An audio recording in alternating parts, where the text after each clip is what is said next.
Welcome to our video on photovoltaic solar energy. In this video, we will be discussing what photovoltaic solar energy is, how it works, and some of its benefits.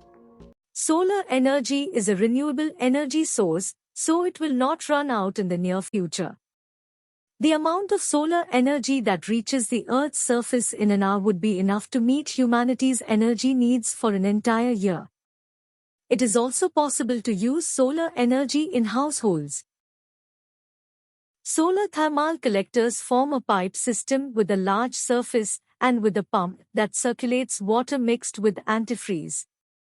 Antifreeze is necessary because the solar thermal collectors are situated outdoors, so their temperature may fall below 0 degrees Celsius in winter. Antifreeze is not necessary in the indoor water loop, so it is important to have a separate, closed water loop to be heated by the sun.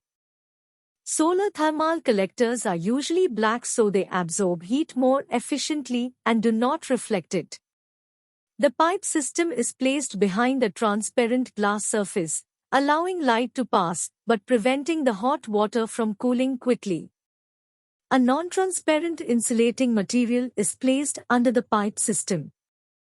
Water heated by the sun heats up a hot water tank through a heat exchanger. The heat exchanger is a pipe system with a large surface area. A pump provides hot water from the tank to the radiators or the underfloor heating system in the house. A secondary heating system is usually added to solar water heating systems, as solar thermal collectors do not provide energy when there is not enough sunlight for a long time. This auxiliary heating system can be an electric heater built directly into the hot water tank or a gas boiler connected in series to the solar heating system. Photovoltaic solar panels produce electricity from sunlight.